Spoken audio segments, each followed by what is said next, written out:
मंडळी, आजची गोष्ट ऐकायलाच हवी. एकट्याने तब्बल 1 कोटी झाडे लावणाऱ्या या अज्ञात हिरोची कहाणी.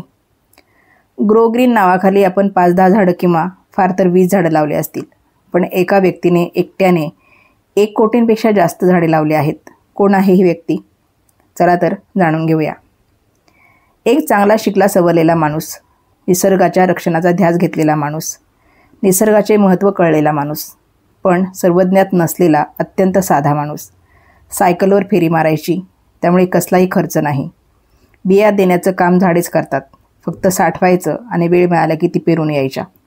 हे मोठं काम या व्यक्तीनं हाती घेतलं, पण कुठेही बोभाटा न करता. गावातल्या काही लोकांना या माणसाच्या वेड्या छंदाची माहिती होती.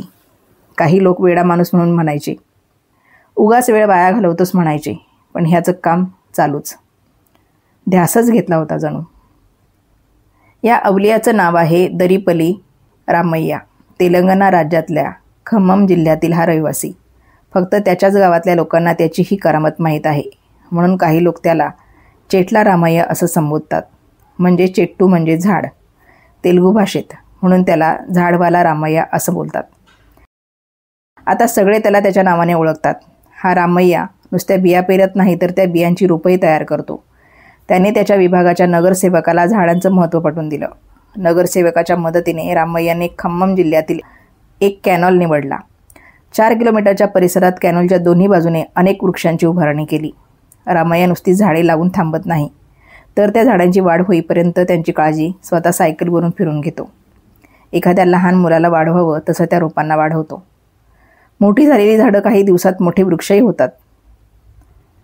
कोणकोणत्या प्रकारचे वृक्ष लावतात ते? रामय्यांनी लावलेल्या झाडांमध्ये असंख्य प्रकारचे वृक्ष आहेत. बेल, पिंपळ, कदंब, कडुलिंब, चंदन, रक्तचंदन असे मोठमोठे वृक्ष रामय्यांनी लावलेत. त्याचं गाव सगळीकडे हिरवगार झाले, तेही त्याच्या एकट्याच्या ध्यासातून. या कामात रामय्याच्या पत्नीने खूप मदत केली. टीक वृक्षाचं जे बी असतं ते कठीण कवचाच्या आतमध्ये असतं आणि ते फोडून ते बी बाहेर काढावं लागतं. एकट्या रामय्यानं ते फोडण्याचा प्रयत्न केला, पण ते बी मिळवायला बराच वेळ खर्च व्हायला लागला होता. या कवच फोडण्याच्या कामात रामय्याच्या पत्नीने खूप मदत केली आणि ते काम हलकं झालं. तीही एक गंमत आहे. रामय्याची बायको बसून चुलीपुढे स्वयंपाक करायची. त्याला एक कल्पना सुचली. त्याने एका पोत्यात या कवच असलेल्या बिया भरल्या आणि ते आसन तिला बसायला दिलं. रोज रोज त्याच्यावर बसून कवच फुटले आणि बिया मिळाल्या. सगळ्यांना प्रश्न पडतो की रामय्याला या कामातून काय मिळतं? रामय्या म्हणतो, मला यातून शांती आणि समाधान मिळतं, म्हणून मी हे करतो. वृक्षो रक्षती रक्षितः, म्हणजे वृक्ष त्याचं रक्षण करणाऱ्याचं रक्षण करतात, असं स्लोगन त्याने तयार केलं आहे. एवढं करून रामय्या शांत बसत नाही. त्याने जिल्ह्यातल्या लायब्ररीतून अनेक वृक्ष लागवडीची माहिती देणारी पुस्तकं मिळवली. शास्त्रीय पद्धतीने लागवड कशी करायची याची माहिती घेतली. त्या पद्धतीने रोपे तयार करून त्याचं वाटप तो ते करतो. एवढं करूनही तो थांबत नाही. तेलुगू भाषेतील काही स्लोगन तयार केली. गावातल्या भिंतीवर जनजागृतीसाठी छान रंगवली. याशिवाय तो जुन्या गाड्यांच्या क्लचपेट आणून पत्र्याचे तुकडे हिरव्या रंगाने रंगवतो. झाडे लावा, झाडे जगवा, निसर्गाशी नाते जोडा, यावर असे स्लोगन लिहून जनजागृती करतो. एकदा त्याच्या सायकलवरून पडून त्याचा अपघात झाला. त्याच्या पायाला जबर मार लागला. पायाचं हाड मोडलं आणि काही महिने बाहेर जाणं बंद झालं. तरीही त्याचं काम थांबलं नाही.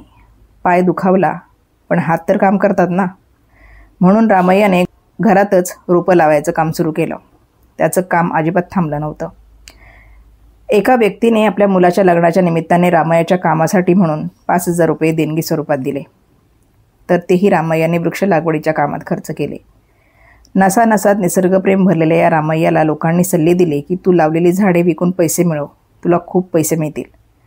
तर रामय्या म्हणाला, काळ्या आईच्या पोटातून जन्मलेल्या झाडांना मी विकण्यासाठी नाही लावलं. या झाडांमुळे आपल्या सगळ्यांनाच फायदा होणार आहे. शुद्ध हवा, भरपूर पाऊस आणि पर्यावरणाचा समतोल राखला जाईल, म्हणून मी ही झाडं लावली आहेत. रामय्याचं म्हणणं आहे की निसर्ग आपण न मागता आपल्याला उपयोगी पडणाऱ्या सगळ्या झाडांची निर्मिती करतो. आपल्याला चांगली फळे, फुले देतो, पण मग आपलं कर्तव्य आहे की आपण निसर्गाचं रक्षण केलंच पाहिजे. पुढे ते असंही म्हणतात की तुम्ही तुमच्या मुलांना फक्त फळे खायला देऊ नका, त्यांना त्या झाडाचं रोप आणून द्या आणि लावायला सांगा. त्याची निगा राखायला शिकवा, म्हणजे मुले मोठी झाल्यावर त्यांना त्याच झाडाची गोड फळे चाखता येतील. त्यातला आनंद काही वेगळाच असेल. आज जी लहान मुलं आहेत तीच उद्याचे नागरिक होणार आहेत. पण लहानपणीच त्यांना निसर्गाचं ज्ञान द्या, म्हणजे मोठेपणी त्यांना आनंद मिळेल, निसर्गाबद्दल प्रेम वाटेल. ते म्हणतात की मी सरकारला सांगणार आहे, तुम्ही सरकारी जमिनीत रक्तचंदनाची झाडे लावून ती मोठी झाल्यावर सरकारतर्फेच लिलावाच्या पद्धतीने विका, म्हणजे तुम्हाला भरपूर पैसे मिळतील. ही रामय्याची सूचना सरकारने मान्य देखील केली. रामय्याची आपल्या कामावर निष्ठा आहे. त्याने केलेल्या कामाचं फळ आता सगळीकडून त्याला मिळायला लागलं आहे. लोक आता त्याच्या कामाची वाहवा करायला लागलेत. त्याला आपोआप नावलौकिक मिळायला लागला आहे. काही राज्यस्तरीय सरकारी पुरस्कारांसोबत 2017 साली भारत सरकारकडून पद्मश्री पुरस्कार त्याला मिळाला. प्रसिद्धीची आस नसलेल्या, धनाची लालसा नसलेल्या, पण निसर्गाची समृद्धी सतत वाढत राहो या उत्कट इच्छेने काम करणाऱ्या या अवलियाला शतशः प्रणाम.